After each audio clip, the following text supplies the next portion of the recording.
Hey everybody, we're going to be starting that XCOM 2 campaign that I've been talking about with the War of the Chosen expansion. I've got a number of mods installed, make things more interesting, more difficult, and adds a number of alien gribblies for us to fight.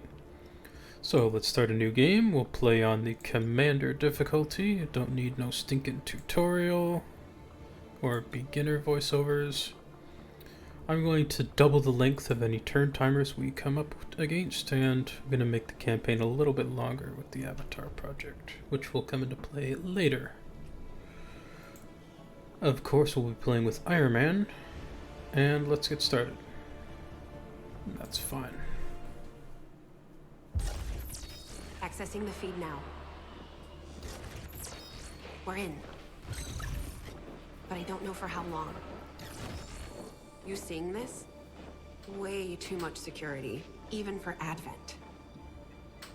That's no ordinary gene therapy clinic. They were telling the truth. Or they're leading us into a trap. A really obvious trap. We'd need an army to march in there right now. I've got a better idea. Outrider, this is Central. Go.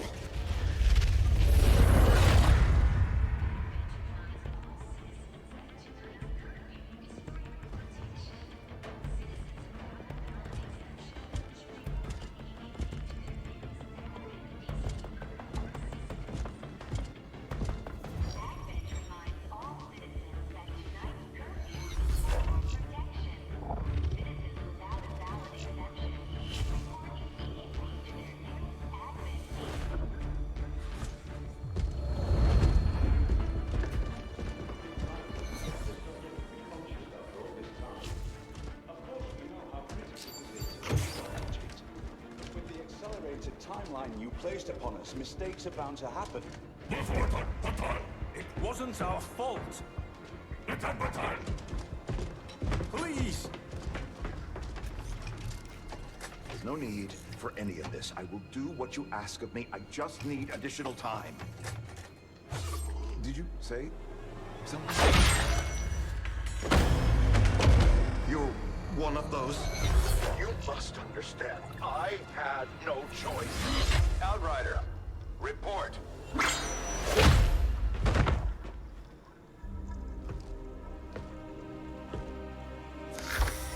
So, you do exist.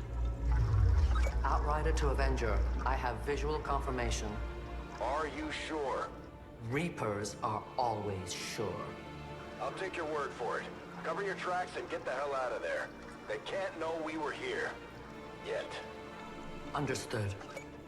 Now the real war begins.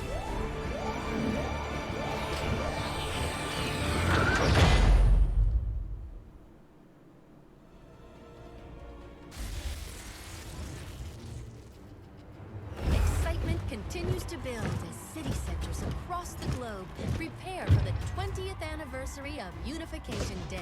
Thousands line up at the site of the Great Accord, celebrating the formation of the Advent Coalition.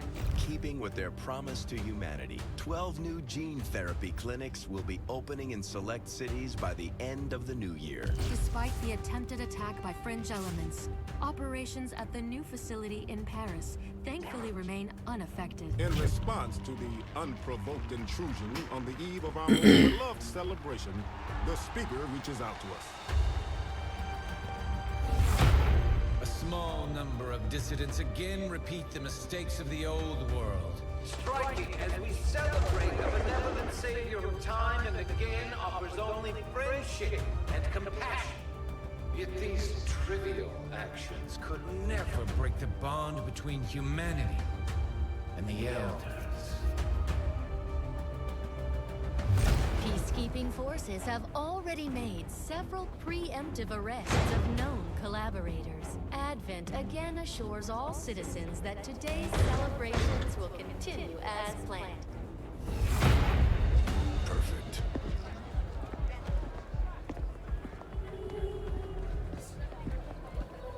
The Advent administration reminds you to report all suspicious activity to your nearest peacekeeper. Only together can we build a better tomorrow. Approaching position. You were right. They've definitely got their hands full today. Stay focused. Prep Gatecrasher. 60 seconds.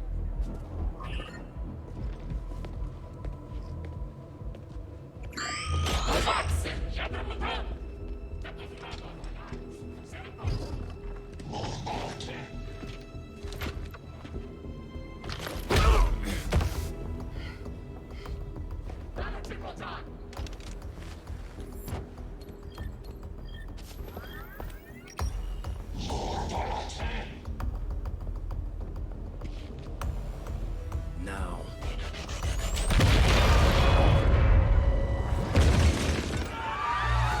Signal received. Loud and clear. Okay, Gatecrasher. Your turn.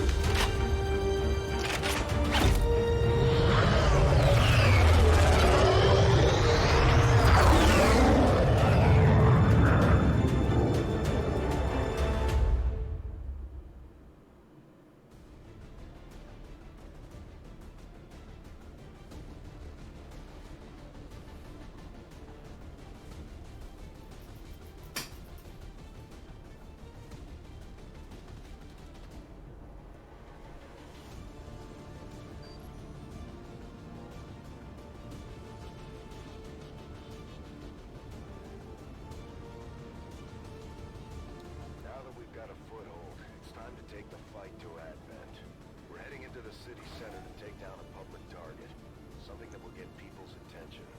Neutralize any security forces in the area. Keep your heads down. Alrighty, so, the story of XCOM 2 is more or less based on the story of the first game. In the first game, the aliens invaded the Earth, and the real ending of that game is the aliens won and you lost.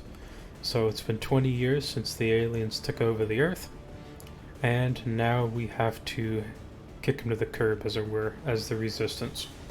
So we start off the game on Operation Gatecrasher. We have to go and sabotage an alien monument. Translation, we're going to plant a bomb and blow it up and kill everyone in the area. So we got our team set up, and let's get on the floor.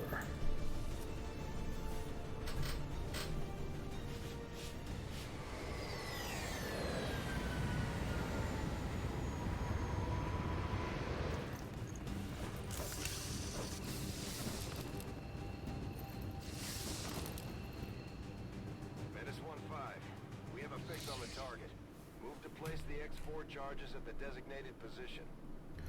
So that little opening cinematic, Central, his real name is Bradford, he provided a distraction for us to go and blow up this monument.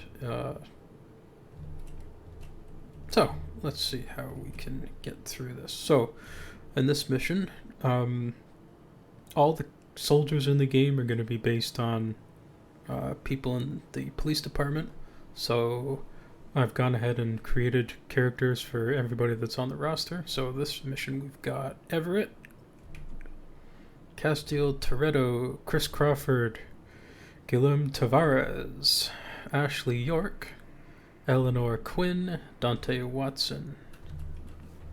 So we start off with 7 soldiers. I've modified things a little bit. I've done a little bit of playtesting, and 7 is about the sweet spot where things are hard but fair. So, and also at the very beginning here, we can see we've got a group of enemies here. Looks like a trooper, a drone, and a gunslinger. I think that's a pistol on his hip. Yep, that's a gunslinger. So the trooper's nothing special, you know, he just comes and tries to shoot us. The drone, it has a point of armor, which is reduces all damage it takes by 1. That's really important early game because that means he's significantly tougher than everybody else. And the gunslinger has an ability called Face Off, where he can take a free shot at everybody that he can see. So if he can see all 7 of our people, he's going to take 7 shots, which is pretty freaking insane. And he also has an ability where he can return fire with his pistol if you try to shoot him. So priority target in that pod. And there should be more aliens around, but for now we'll move up and see what we can see. Moving to position. Okay. So this pit here, I don't really want to go down there. I think the way to go is to go this way, go towards the smaller statue, and then use that to engage these people.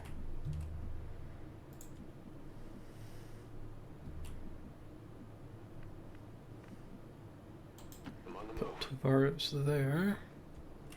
Okay, there's nobody down there. Then we'll move this way. Okay.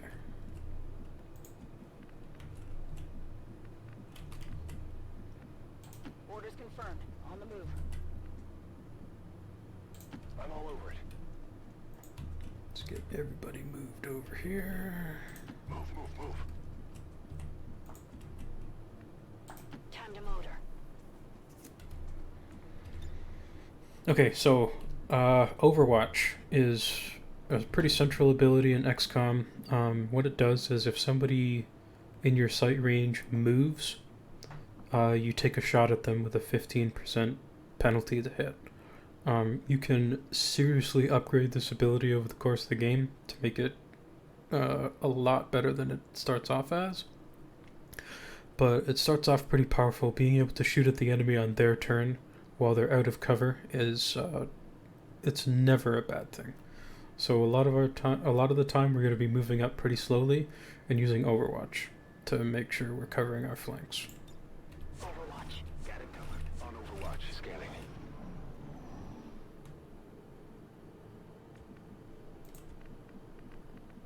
Okay, let's move this way. Okay, there's nobody over here, so that means we're free to move up. Moving to designated coordinates. Oh, never mind. Advent officers seem more capable than the grunts. We're not sure whether to chalk it up to training or stricter mind control. So that's an Advent captain. He's a big support unit for the rest of the guys. He's significantly tougher at 7 hit points. And he can also mark a target. So he points out one person and everybody gets an increased chance to hit them. So the person that he points out to everybody else, that person is in a world of hurt. So he's going to be a priority target. There was also Heavy, I think it was. He had a point of armor, making him similar to the drone, where he is significantly tougher than everybody else. But because he is a soldier, he's going to be more dangerous than the drone. So we know that there's a pod here, and we know that there's a pod of enemies here. So we don't want to engage them both at once if we can help it. Because we are 7 people, but we're all rookies and nobody really knows how to fight yet. So we're going to put Crawford here so he doesn't get seen. And we're going to spread out a little bit just so we don't get snuck up on. Got it.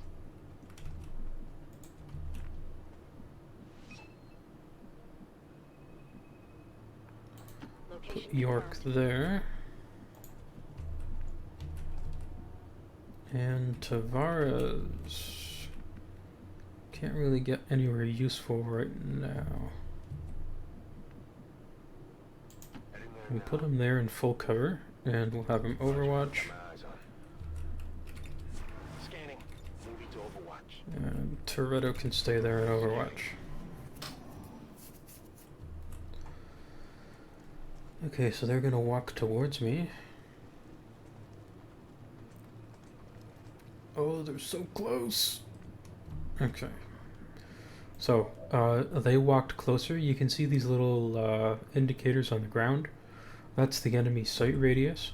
If I move at all, they're going to see me. You can see the little indicator saying, you know, warning.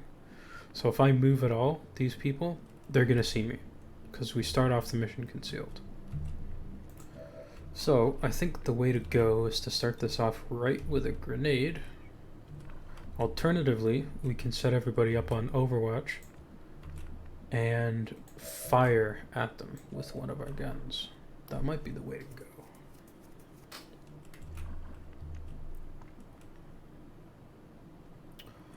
I think that's going to be the way to go. So, can we see anybody back here? No. But Toretto can see the officer. Okay, so what's going to happen is we'll have everybody Overwatch.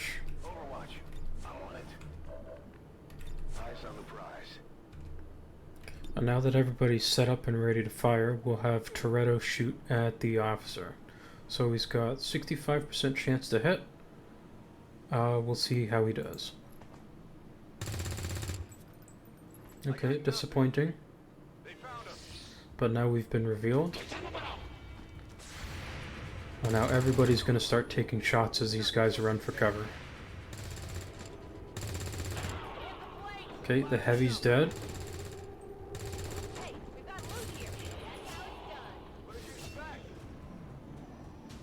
Okay, good. We used every single one of our shots to kill these guys off. And now they're all dead.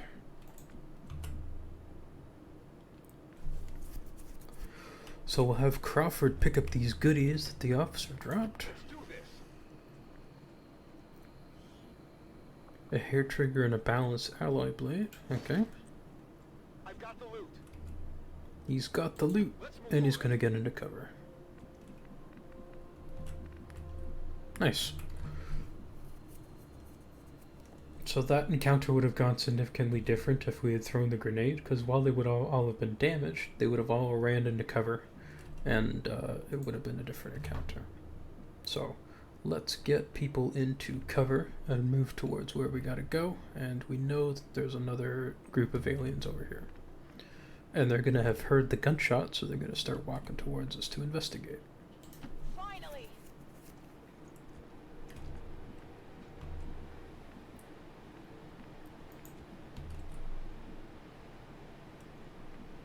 If I go here, I'm probably going to reveal that pod and they're going to see me. So let's go this way. People in the back have to start moving, so I'm probably going to double move them so that they can rejoin everybody else. On it. On the move. Go back that way. And Watson, go to that full cover. So the way cover works, half cover is these little half shields here. That's 20% reduction to hit. Pretty significant. Full cover is 40%. You never want to be caught out in the open. There's no situation where you want that.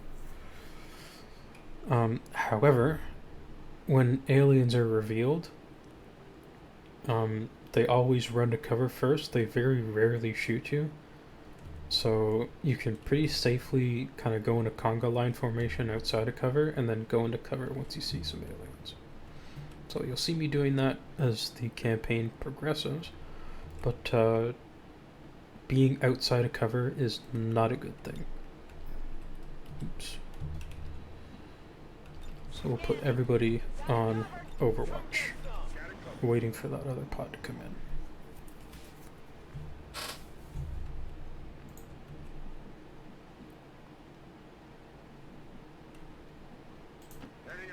See if Everett can see that pod now that we're ready for it. Nope. Watson moving up. So you'll notice down here in the corner, he's got a little plus sign. That means he's ready to be promoted when the mission is finished. However, Everett doesn't have that. So in an ideal scenario, we're going to let Everett and whoever else, Crawford, whoever else hasn't earned a promotion, to get some shots on target and earn a promotion so that we get everybody advancing in rank as we go through the campaign. Absolutely.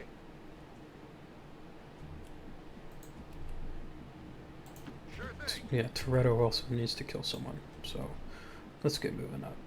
Not a problem.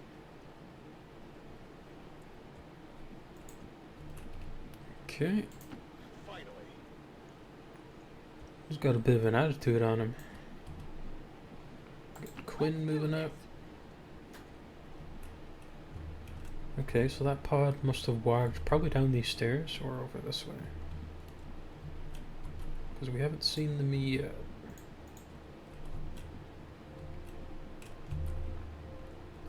I'm on it. Move into overwatch. Covering out. Come get some. Got it covered, scanning. Hey, you hear anything? Yeah, they went up further. Yeah, here they come.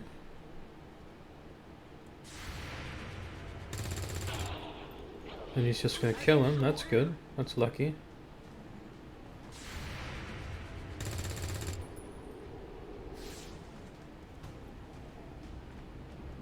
Okay, so they all ran into cover. He got a nice shot on him, so he's ready to die.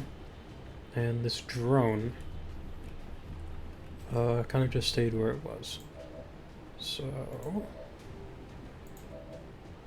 Crawford earned his promotion. Who do we gotta work on? Oh, okay, everybody's ready to be promoted, so that's fine. So now we can just worry about killing who we gotta kill, rather than who's gotta be promoted and not. So the way to go, probably Crawford can rush in and throw a grenade. Tired of waiting around. Yeah, a grenade is going to be the way to go. And I think we can get both of these guys if I play with this a little bit. Yep, we can do that. Alternatively, I can do this and blow up his cover, but since he's going to die to this grenade anyway, we'll do it like this. Frag out. Okay. That shreds the armor on the drone, so the next hit on it is going to kill it because we do a minimum of 2 damage. Question is who's going to shoot it. I think Everett can't quite see it. If he goes here, you can see it though. You can see the little target preview. I'm on it. 56% chance to hit. And there he goes. Area is secure. We're not picking up any inbound contacts. Scanners are clear. Menace 1-5, we have a limited window to act before Advent responds. We need to get those charges planted on the double. So we'll have York go in. We'll end our turn. And have York plant the bomb.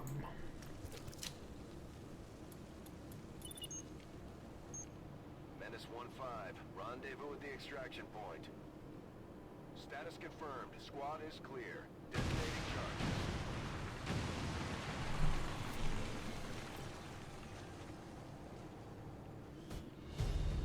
And there we go. So we have an extended debriefing here. We can see who did what. So Chris Crawford, MVP, 2 kills and 12 damage, hit all of his shots. That's pretty impressive as a rookie. And he got a bunch of awards. Let's see. He ended the most turns with sight on enemies. He blew up the most stuff because he threw that grenade at the end. Did the most damage that didn't kill anyone, so he did damage to a lot of stuff and people finished it off. However, he finished off the most enemies previously damaged by other people because he shot 4 times this mission and dealt a bunch of damage. And of course he got the most kills. Tavares doing pretty good. 4 damage shot with that 1 shot that he did. Doing pretty good. Quinn didn't kill anyone, but took a shot at that heavy and dealt a bunch of damage.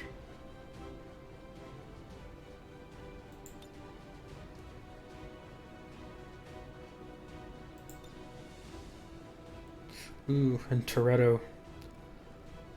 Kind of a disappointing start.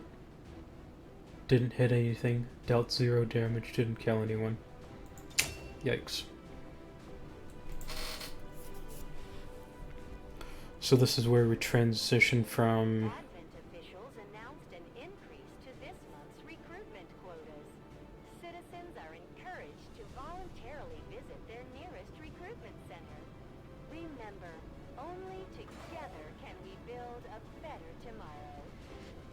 So this is where we transition from the tactical battles to the strategic layer. This is where we get into going around the world and organizing the resistance on a global scale.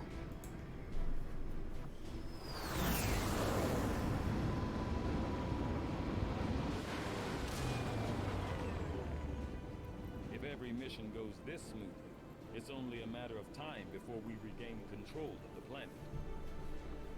So everybody got promoted, and everything's good. We get our loots, so increases aim by 5% and 15% chance to trigger a second shot if the first one misses. That's pretty nice. And we got some corpses that we can autopsy and figure out what Advent's up to. So, this is the anthill. The anthill is pretty much your ship. This is where you build facilities, research new equipment, build stuff, train your soldiers, that sort of thing. I did my best to get the new recruits ready for what they're going up against, but having the commander back is a bigger confidence boost than any speech. So, yeah, so all the stuff that you do outside of the battles is done here, but we're going to stop first at our research lab. Impressive, isn't it? Capable of generating immense power, yet completely harmless to human life. If only the same could be said for the rest of the aliens' technology, Commander. Dr. Richard Tigan, Chief Science Officer. I am responsible for the entirety of our research here, as well as the procedure you so recently underwent. Welcome to my lab, such as it is. I'm not sure what Central may have told you, but we found something while removing you from the alien stasis suit. A device implanted directly in your occipital lobe. Had I access to the equipment available to me during my tenure at Advent, I would already know the precise nature of its function. However, given time and your approval, of course, Commander, I assure you, I will find out. Which brings to light an additional point. Though aspects of this facility are indeed impressive, I am but one man. Were you to direct additional support personnel and resources to me, I could substantially improve the speed of all our research. Farewell, Commander. So, Dr. Tigan, he used to work with Advent, but he's since had a change of heart, and he's working for us now. So he's in charge of all of our research. We'll be visiting him a lot over the course of the campaign, and we're going to have him start off with modular weapons. I do find that area of research to be among the more intriguing options available. We'll begin work immediately. I'll send word when a complete report is available. So that's going to take him 3 days to research. So we'll leave him alone while he does that. To the armory. In the meantime, Resistance is slightly more organized than I had imagined based on the rumors, but it still sounds like they'll be relying heavily on us to handle both strategic and tactical engagements with the aliens. Hopefully their network of contacts will, at the very least, provide us with valuable insights into Advent movements and positioning. so we'll see who we got randomly generated. So we have our initial squad of 7. We also have Tristan Andrews, Tim Lisick, Blaze Dinkley, Brandon Stinson, Mark Sloan, and a randomly generated person, which shouldn't be there. So, but they can stay in the barracks forever. And Mark Sloan is looking very pleased to be here. So, I want to talk about a very big mod that I have installed. It replaces all of the regular classes in the game with one class. So, we'll start off by promoting Crawford. So, whenever somebody gets promoted from basic rookie to squaddy, which is the very first rank, they get 2 random abilities. So, this is going to give us a clue on what they want to be when they grow up. So, Crawford got Mercenary. He gets +1 increased critical chance for every 20 supplies we have, up to 50%. So the more money we have in the bank, the more critical chance Crawford is going to have in a battle. That lends him to being somebody that does a lot of damage, because the increased criticals are naturally going to increase his damage. And he gets plus 10 aim on melee attacks. So somebody that gets up close and personal with a bayonet or a sword, that also ties into his critical chance. Getting a crit in melee does a lot of damage, but it's very risky to get into melee with aliens, especially later on when you start getting into the badass robots and elite super soldiers and shit. So we'll see how we deal with him. The melee might not come into play too much, but the critical chance will.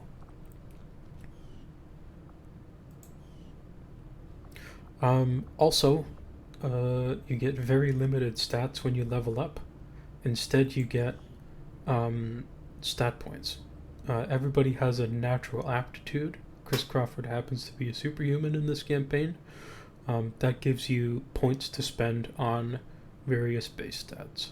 So since we know Crawford is going to get increased critical chance, we're naturally going to increase his health first, because health is always good.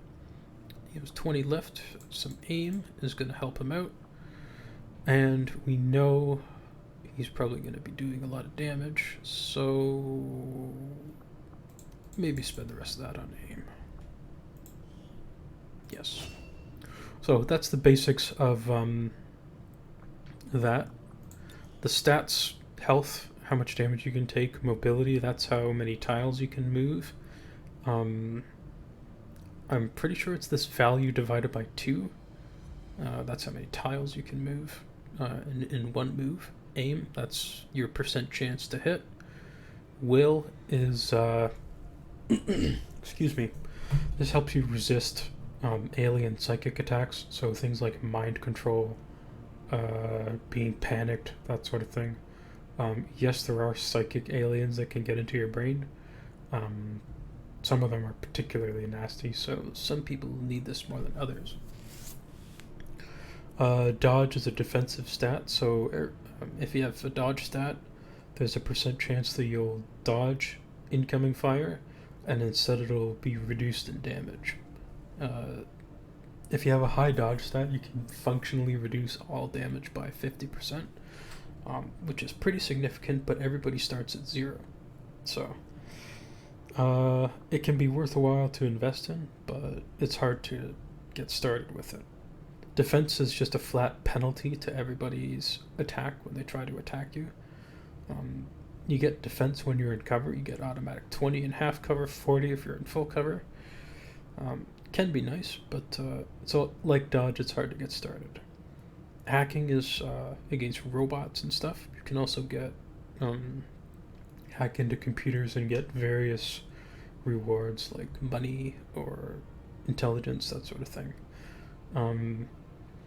It's not useful on anybody except for people that are going to be hacking for you, so pretty much it's going to stay there unless somebody gets a bonus to hacking. And you can also create your own psychic soldiers. Most people are not going to be psychic, let's be honest. So we'll leave Crawford alone and see what everybody else wants to be when they grow up. Tavares, he's a chemist, so his acid attacks and acid burn effects deal additional damage, and he shreds additional armor with acid. And he gets a free acid grenade on every mission. So, a free grenade, I'm not going to say no to that. And he gets +3 mobility, so he can run around and do a lot of things. So, grenades are always nice. So that's a very general type of thing. The next thing I want to talk about with these random abilities, you can also pick specializations as your rank up. So you'll see these grayed out abilities on the side. You can pick, I think, 3 different specializations, but there's a lot of them. So like Assault, Bruiser, Sapper, and there's a whole tree of abilities you can pick for each specialization. And there are a lot of them. I think there's 40 or 50 different specializations. Each one of them has 6 or 7 perks associated with it. So that's a couple hundred different perks to choose from in various configurations. A lot of the strategic layer is going to be me reading what these perks are going to do and figuring out what everybody is going to be doing in the field, because this is going to be a lot of reading. So I'll probably cut that out and just do a recap on what everybody's capable of once I make decisions. So, free acid grenades. Nice. Let's see what Ashley York wants to be when she grows up. She's a professional. Overwatch shots deal plus 25% bonus damage. So, already an upgrade to Overwatch, plus 25% damage on a shot is very big. So, we can probably set her up to Overwatch and cover everybody as they move. That 25% damage is going to be huge later on. And plus 2 hit points, so she's pretty much going to sit in one spot and shoot people from a distance and be a major player in restricting the enemy's movement.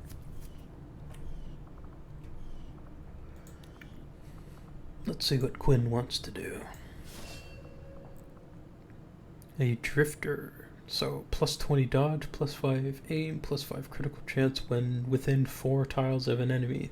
So this is going to be somebody who gets in to flank people and gets into close combat a lot. Synthetic genes. Their natural aptitude level is 1 or 2 higher than rolled. So, I think that plays into the stats. Yeah, so she's a peak human, so she gets bonus stat points every time she levels up. So that'll be really helpful for somebody that gets up close and personal, because having better base stats is going to help her out a lot. Let's see what Dante wants and wants to be. A scrapper, plus 25% critical chance whenever he takes damage. That's okay, but you want to avoid taking damage as much as you can, so probably not the most useful ability, but something to consider. Crew to stay away from the Advent meat rations. We still don't know what they're putting in that stuff. This is the kind of thing that can bring you back from the brink when bad stuff starts to happen, so he'll be helpful if we start taking damage. Usually that means things have gone wrong, so he'll be able to pull things back from the brink with the plus 25% critical chance. And bonus damage against targets who have been autopsied. So not useful right now, but as we start autopsying the aliens and figuring out how they tick, he'll get plus 1 damage at all times. This is also helpful for things that do guaranteed damage that can't miss, so maybe he can be one of our support people.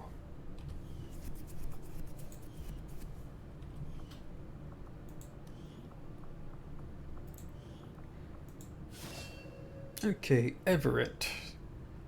He wants to be a guerilla, so plus 5 defense on sabotage missions and on fighting in isolated locales, so like in the middle of nowhere. And he gets plus 10 crit chance and an upgrading armor piercing modifier whenever he flanks someone. So, another person that wants to go forward and flank people, probably with a shotgun. However, he also gets plus 20 hacking, so forget what I said about the shotgun. He's going to be one of our hackers.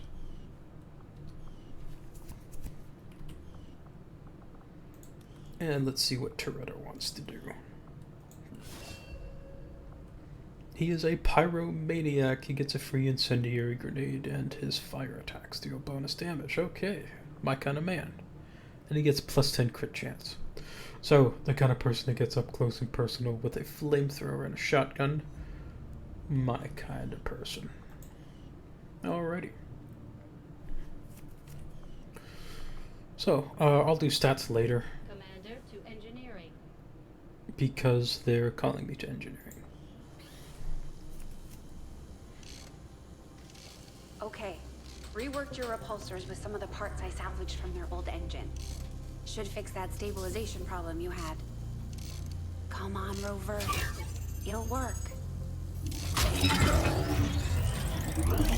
Commander! Getting our tech to talk to theirs is harder than you'd think. Lily Shen, Chief Engineer, at your service. You were probably expecting to see my father. In all that's happened, I'm guessing Central didn't tell you yet. He's gone. Dad gave everything he had to get us this far.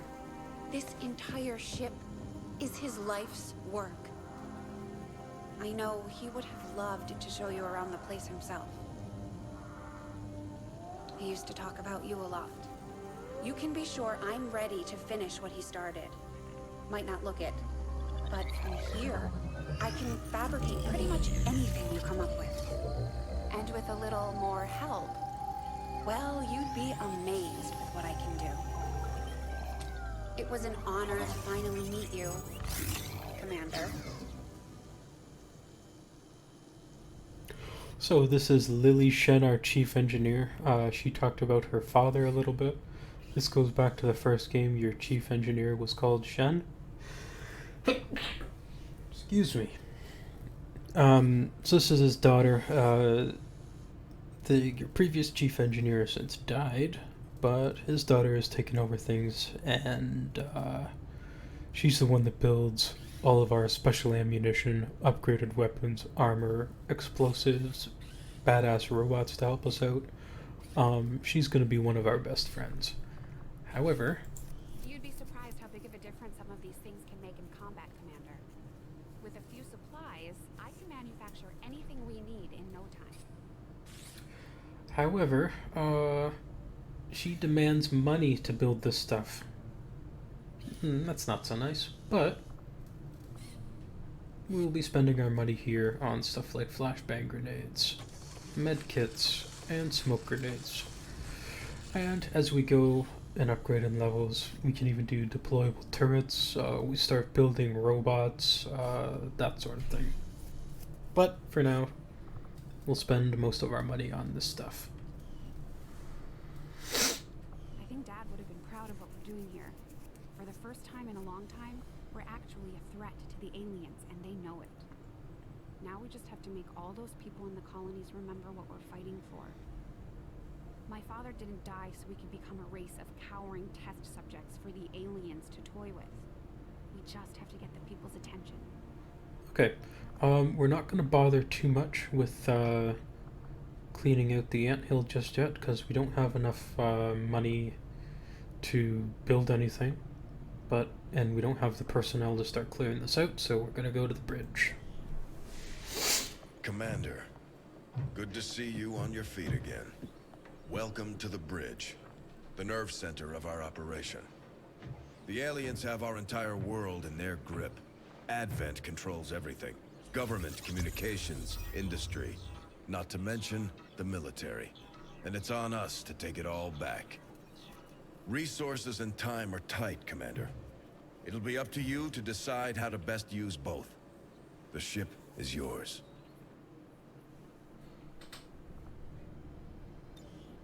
Commander, we're attempting contact with a local resistance faction known as the Reapers.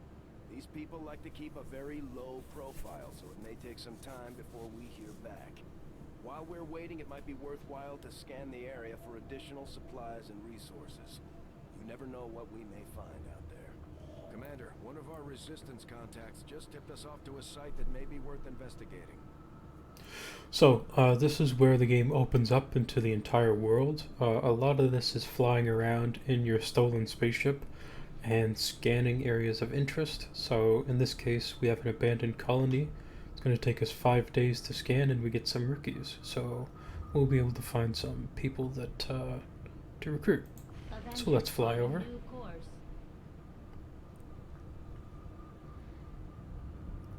Commander, the Avengers' remote scanning capabilities will help us search the area for clues or other resources.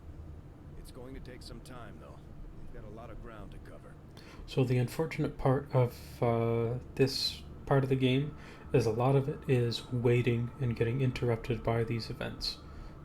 Not the most interesting thing in the world, but I'll show it to you for now, and I'll probably trim out that stuff out of the videos and give a recap of what we did. But this is going to take us 5 days.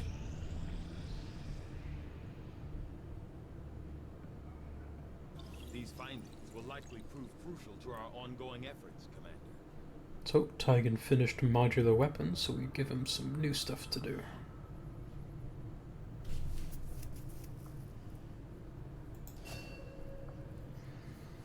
And that'll unlock some more research for us to do later, but for now we're going to do hybrid materials to get started on armor. I'll see that work begins immediately, Commander. I'll contact you when I have a full report available. And we can finish the scan. And we're probably going to get a mission pretty soon. Anthony Rivera, Vuki, Dominic Ace, and Gary Taylor joined the fight.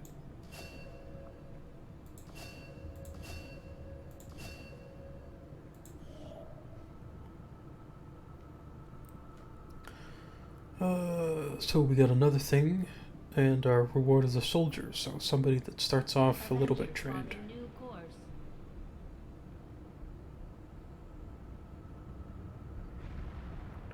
And we're probably going to get a mission within the next 2 or 3 days. I do not think I could have predicted this outcome, though it is intriguing. Okay, so we got nanoscale vest to produce, and we can research plated armor. We don't have enough materials to do that research yet, so instead we're going to start on alien biotech. I will begin our research immediately. Engineering. And let's build a nanoscale vest. Okay.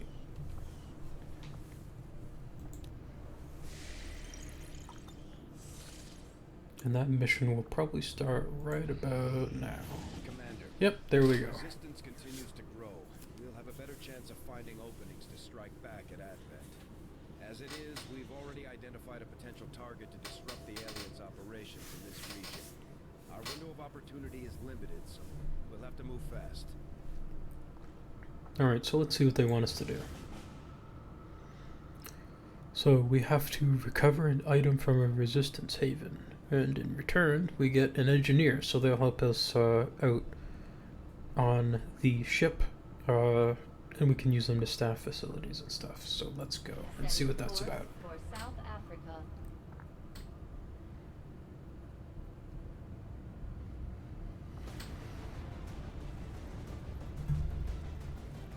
Alrighty, so I'm gonna go ahead and get everybody kitted up, and we'll be back in a moment.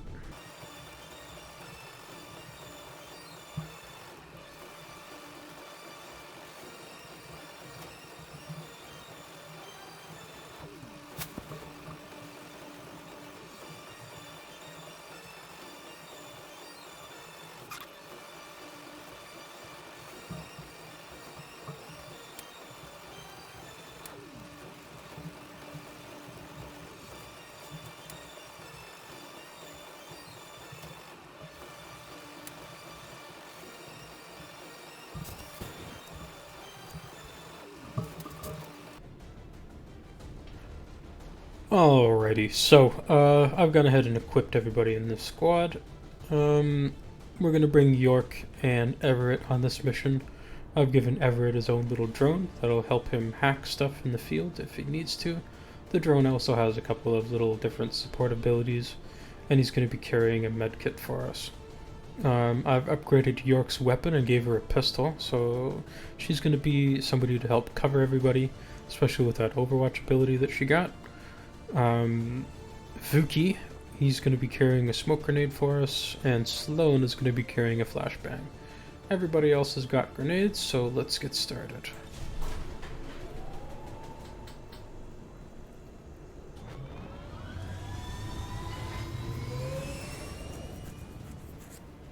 Sky Ranger deployed. We're in the pipe. 5x5.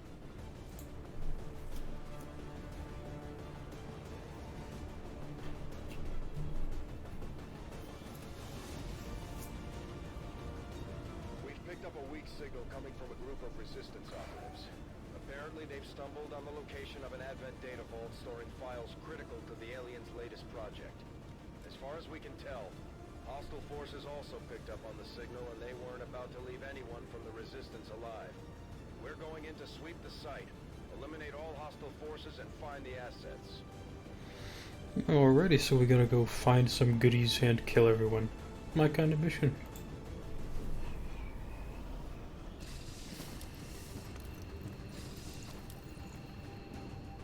Menace 1-5, we've got a bead on the Advent data vault near your position. Be advised, self-detonating charges are in place at the target. Move to disarm and extract the package before its contents are destroyed. Okay, so there's a crate over here that we have to get to. And how are we gonna get there? We gotta go through that door, I suppose. There's also a hallway. Kinda hard to see through the fog. I don't really want to go this way because that takes us away from our objective.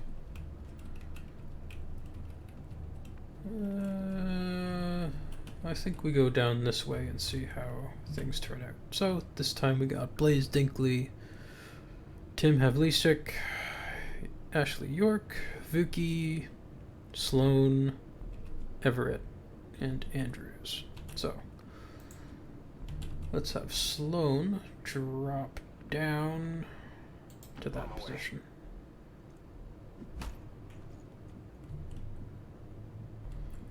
And he didn't see anyone, so he's gonna go over here.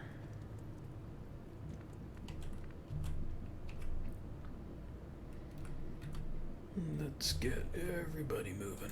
I'm all over it.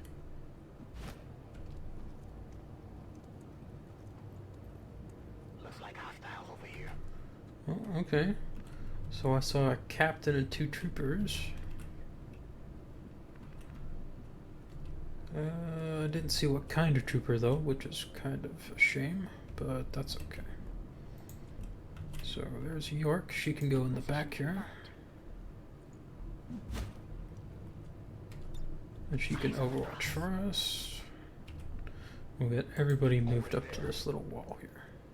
Roger that. Got it.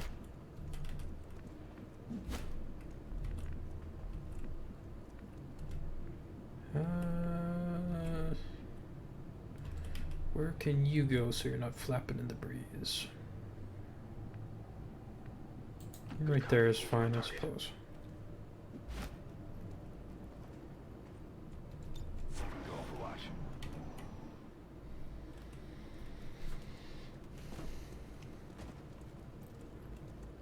Okay.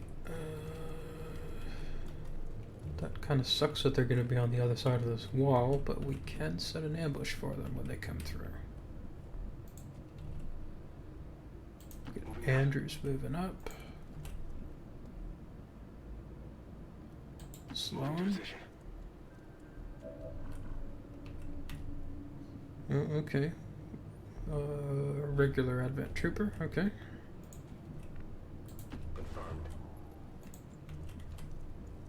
Closing on target. Vuki moving up. Okay. Okay, so, what's gonna happen if I engage this pod? We know there's a captain and there's another trooper here. He's probably got, probably a gunslinger. If I engage them, they're probably gonna set up on this window, or they're gonna go over here to try and flank me. There's no... If he goes up here, he'll have a line of sight to these two.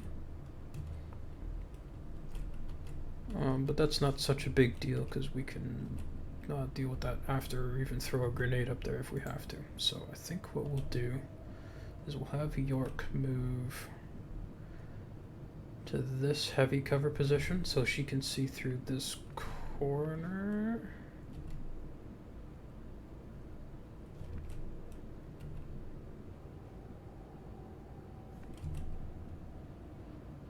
Yeah, we'll have her move there. also overwatch. And we'll have Dinkley also overwatch.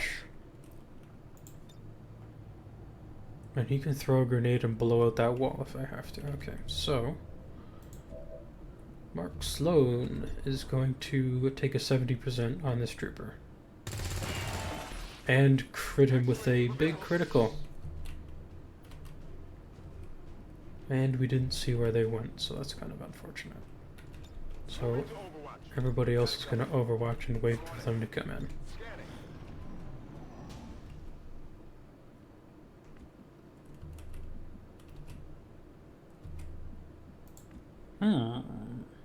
Okay, Sloan.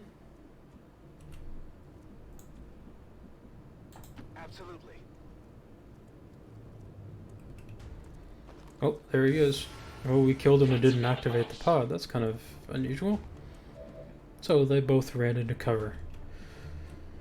Now my boy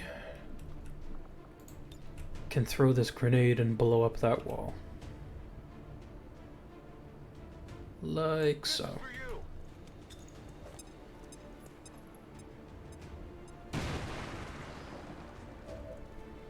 Good, that means York can go like this and flank the captain.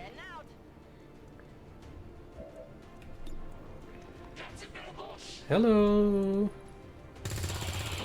Goodbye! Now this guy is kind of in a pain in the ass position because he's in full cover and he's got this big pillar here to line of sight block everybody on this side.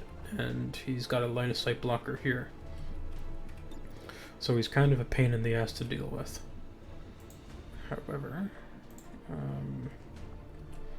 I could flashbang him, but it's probably not worth it. So instead, I think we can just volume of fire him and try to take him out. Target's still up.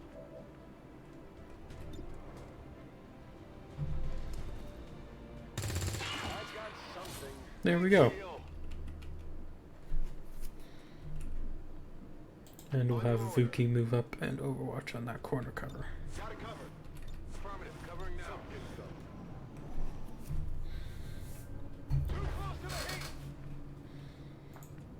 heat. Alright, settle down. I'm on it.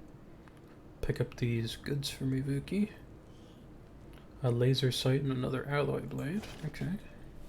Target package secure. Okay, that's one pod, and of course now that we've gone loud, any alien pods that we see are going to start activating when we see them. So, we gotta go... There's a solid wall here, so I think we go along this way. And we'll be able to see anybody over here, and we'll be able to move up. So let's get people started moving. We'll consolidate here and then start moving together. Good to go. Affirmative. Moving to position. I'm on it. On Overwatch. Overwatch. Overwatch. Scanning. Oh, and here comes another pod crawling in. This is why we overwatch on our turn. They bear some resemblance to the sectoids first encountered during the invasion. Their genetic structure now includes human DNA. They are stronger than ever. This even greater psionic potential.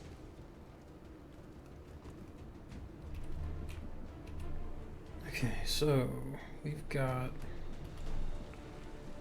What kind of trooper is that?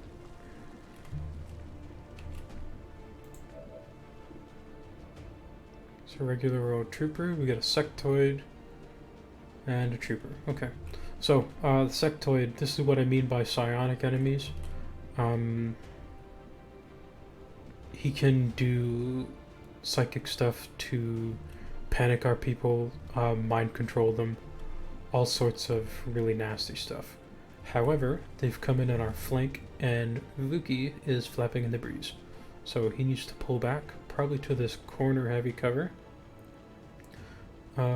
He's gonna lose sight of everybody if he does that, so he can just adjust this way. However, if I do that, he might be exposed and by himself. I think he'll be okay. Let's get everybody moved first before I do that.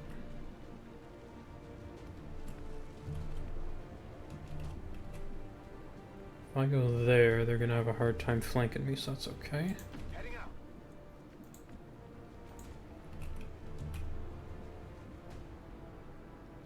On your order. Go there.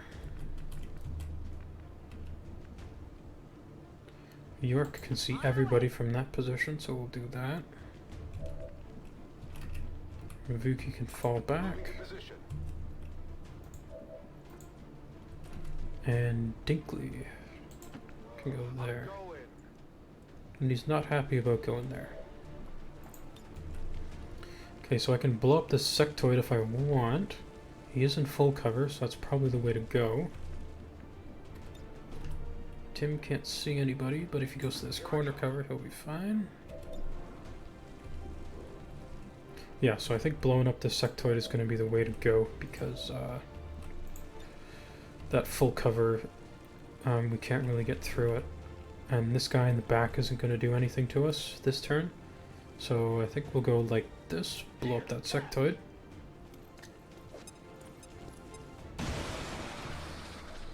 Okay, that killed him. That also leaves that trooper pretty much by himself, because this guy will have to move to engage.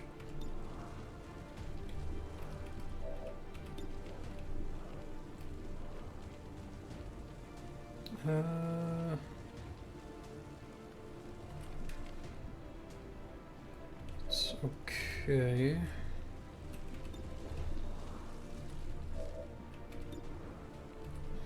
Don't really have a good response to that. So I should have put Sloan closer. We can flashbang that guy if we have to. And the other guy's going to have to move to get to us, so I think that guy might stay there and shoot us, so I think we flashbang him, so he's going to take a penalty to hit.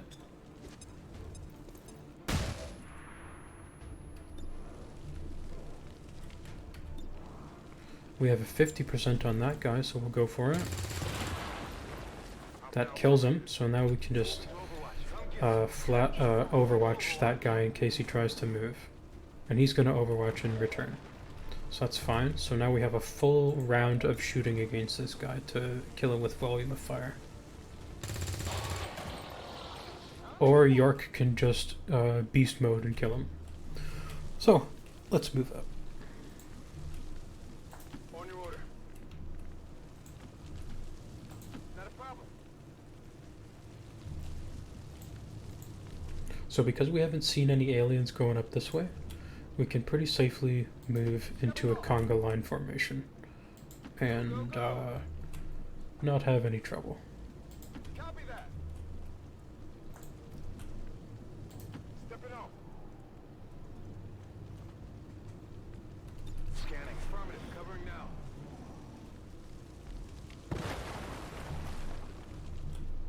This fire is starting to spread and destroy the terrain.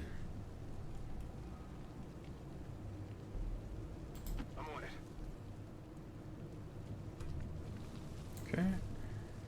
On my way. So we can safely move out of cover like this, because if the first person moves up and sees someone, they can fall back into cover with their second movement. So there's no real need to go into cover every move if you haven't engaged any aliens.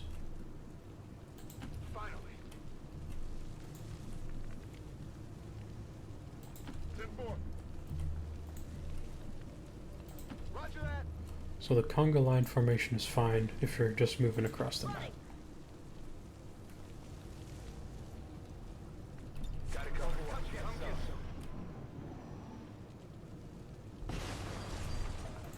By your first movement, you always want to just do a regular move. Okay, we haven't seen anyone. Sure thing. Okay. But if you do a first movement, you never want to move past the first person in your stack. Otherwise, you're going to be revealing more of the map than you intend to. And if you do that, you're going to have a bad time. On the move. I hope it's worth it. Let's do this. Sure thing. Affirmative. I'm on it. I'm on it. Affirmative. Covering now. Okay, there's another sectoid over there. I think the way to go is probably up that ladder into that full cover. We'll probably put York on that full cover so she can kind of lean out and shoot at that door. In the meantime, we can have Everett go through there.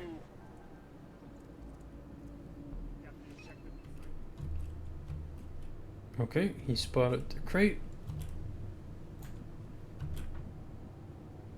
We'll have York double move up there into the full cover. And we'll get everybody moving towards this hole in the wall to get... we'll put everybody here to get set up on this door. Heading out. Moving to position. Is it clear? Tired of waiting around.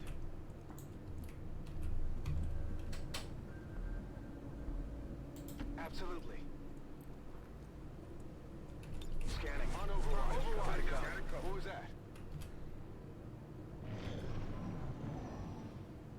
So they're going to be coming towards us, pretty sure. We'll have my boy Sloan pick up the package. Oh, never mind, he has to hack. So, Everett. Oh, he's blocked in. So, Vuki's got to move.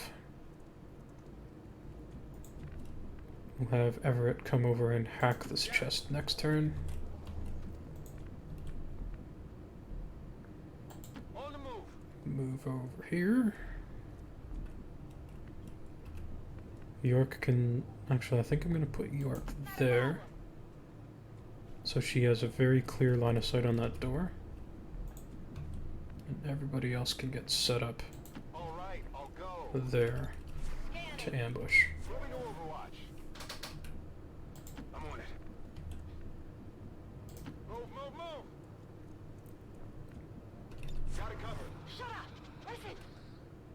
Okay, the sectoid's coming... They're probably about here, so they're probably going to come down this way and maybe through this door. We'll see though. Alrighty.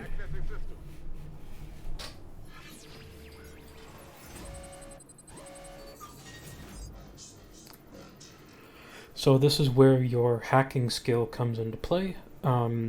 Guaranteed this is going to happen. We're going to disarm the detonator and do what we got to do. But we have a 78% chance to get a small cache of intel. Alternatively, we can roll the dice and try to get a large cache of intel. Since nothing bad is going to happen if we fail, you know, it's kind of a toss-up, but I'm going to go for the 78%. And there we go. So we got some intel to use on the strategic layer. Menace 1-5. Status confirmed. The charges are inactive and the package is secure. Eliminate any remaining hostiles near the AO. So now that we've done that, all the aliens are going to come running towards our position. And York has been up here listening, and they're all charging down this little avenue here. And they're going to be coming through this door, or potentially going up that ladder and shooting through this window. So now we got to get set up to shoot through this area here. So that means Vuki's fine there. Dinkley can go here. What's over I don't think you'll be able to see through there, so you can go here.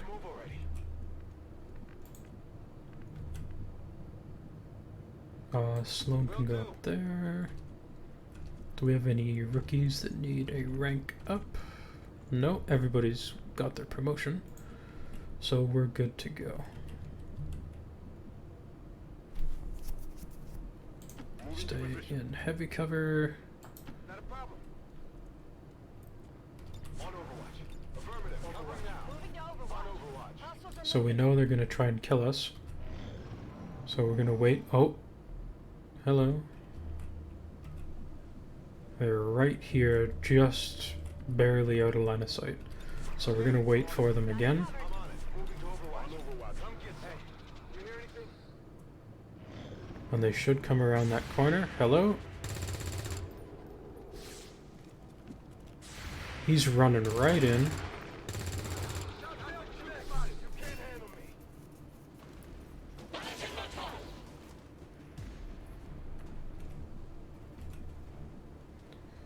And because we shot their leader, they're panicking a little bit, so I think it's time to press the advantage here. Sure thing. And they're both flanked, so...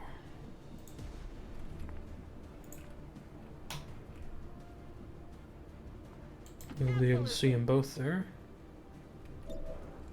99% chance to hit. And a big critical, and York got some extra ability points to unlock more goodies later.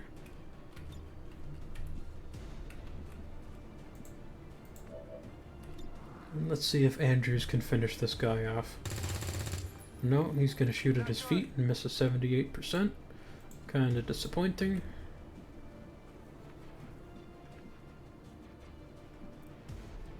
Finally. On your order. Now, because this guy is flanked, he's going to try to get to cover. So he's 100% going to move this turn. So if we don't kill him, we can set up some people that can't see him yet on Overwatch. And they should be able to shoot him as he moves. Actually, I'll just set up everybody on Overwatch and wait for him. So he's going to run in like an idiot, and he's going to get shot up and die. Hostile termination status confirmed. All hostiles are down and the area is secure. And Vuki under promotion. Nice. So, Andrews, kind of a disappointing showing this time. Took 4 shots, didn't hit any of them. That kind of sucks. But he did earn a promotion, I think. Dinkley, on the other hand, hit all of his shots and dealt quite a bit of damage. Vlisek, okay. Nice damage on him, though. However, Ashley York was the MVP with 3 kills and a big 17 damage dealt. Vuki's doing pretty good for his first mission. Mark Sloan looking very pleased to be here with a very good showing in terms of damage. And Everett getting our stuff together.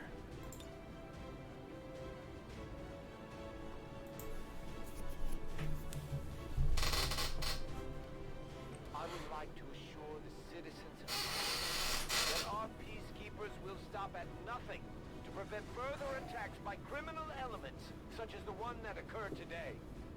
The Elders have total faith in our ability to overcome any and all threats to our peace. Alrighty.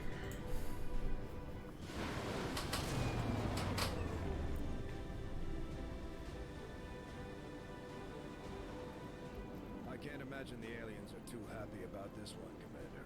Hell of a job. Nice, and everybody under promotion. So we got a laser sight, 3 balanced alloy blades, an extended magazine, that's nice, and a scope. And we got 20 intel, a bunch of trooper corpses, insectoid corpses, and an officer corpse.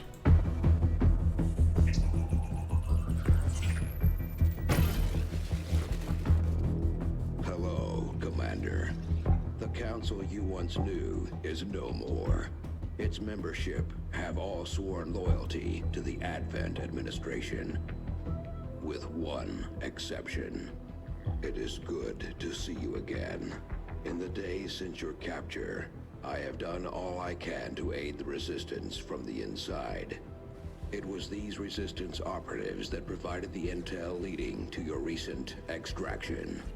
As of now, Resistance forces are currently somewhat disorganized. If we are to defeat Advent and their alien masters, you must change this before it is too late. What you are seeing are classified reports of missing civilians from across the world. Their numbers are growing. We suspect they have been taken to a nearby Advent black site, though its exact location remains unknown. Time is short, Commander. We need you to take charge of Resistance operations throughout the world. Establish contact with the local cells and bring them into the fold. Find this black site and shut it down. Save our world. The clock is ticking. Good luck, Commander. New objective added. Alrighty, so that guy is one of your contacts from the previous game, the Council of Nations that banded together to try to fight off the aliens. It was not successful, but he's still with us in this game. So he's given us a task to find this black site where all of these missing civilians have gone to, and shut it down. So our objective on the strategic layer is going to be to try to find out where it's at. But we've kind of gone through the basic gameplay loop of we get a mission, go to the tactical layer, get some stuff, go back to the strategic layer, and so on and so forth until we kick the aliens off the planet. I've updated our latest operational objectives, Commander. You and your crew have dealt another serious blow to the aliens' efforts today, Commander. Impressive work. So he's our shadowy contact that's inside the government. He's going to give us special top secret missions throughout the course of the campaign. Commander, having these two soldiers continue to work together has paid off. They know each other well enough at this point that we can have them train as a pair for additional tactical capabilities. Advent propaganda continues to spread the message of dissident attacks, but this is the voice of the Resistance, telling you not to believe their lies. Our fighters are giving it everything they've got to take back what is rightfully ours. So this is a little side mechanic part of the game. As soldiers go on missions together, they can form bonds. This is where they become friends, that sort of thing. And this particular... Come on, Bradford, I'm trying to explain something. So in this particular campaign, Ashley York and John Everett are starting to become friends. So we can either bond them or ignore it. There's pretty much no reason not to bond soldiers unless you're looking to create a specific synergy between people. Everett and York are pretty much going to have different abilities this time. If they both had the same kind of abilities, I wouldn't consider this, but for this particular campaign, we'll go for it. Why not? So the first level, either one of them can choose to grant an additional action point. So let's say York shoots somebody. Everett can then say, hey, you get an extra action, and she can shoot again.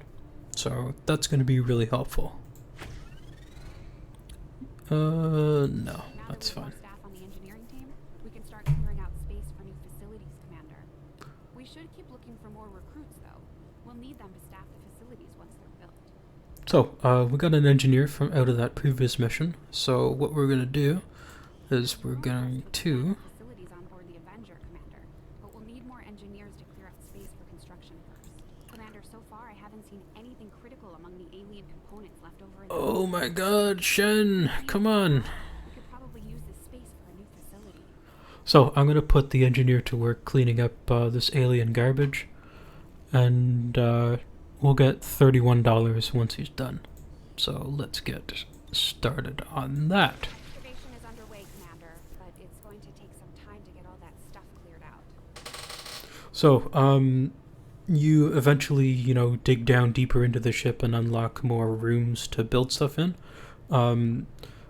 It doesn't cost anything except time to do so. So you get money, and you get progressively more money as you drill down into the belly of the beast, as it were. And some of them are like stuff like power coils. You can build power generators on these, and they generate additional power.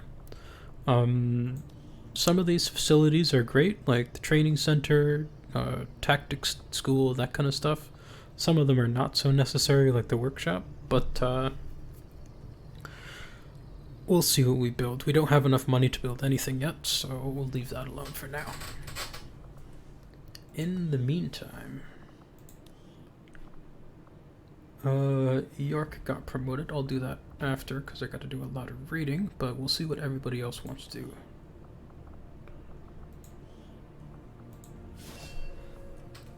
So Andrews, he wants to be an electrician. That leads him to being a hacker, because electrical attacks are all based on the little drone that Everett had last mission, plus 10 aim on non-reaction fire shots. That's, you know, that'll be good for him shooting from a distance.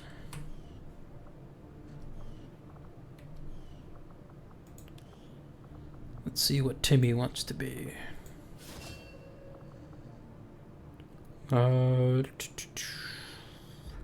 +1 shredding against enemies in the soldier's line of sight. Oh, okay, that's really good actually. So everybody gets +1 armor shred if he can see that unit. Okay. And he gets increased natural aptitude. Okay. So he's gonna be like a field support guy with overseer. And he's gonna get a bunch of skill points this stat points this campaign. Let's see what Blaze Dinkley wants to be. A pyromaniac, so that's fine. And his combat intelligence is higher. Okay, so he's gonna get more ability points to get more abilities over the course of the game. Okay. Somebody that likes burning things and blowing things up is always good in my books. Let's see what Mark Sloan wants to be. A xenophobe. He does not like aliens at all, so he deals increased damage. What that thing at the bottom means is he deals +1 damage to start with, but as we upgrade our weapons, he's going to be dealing increased damage over the course of the game. And he's bulletproof. He gains +10 defense, so he's harder to hit. So that's going to be good regardless of what he decides to be, but he's probably going to be somebody that shoots a lot.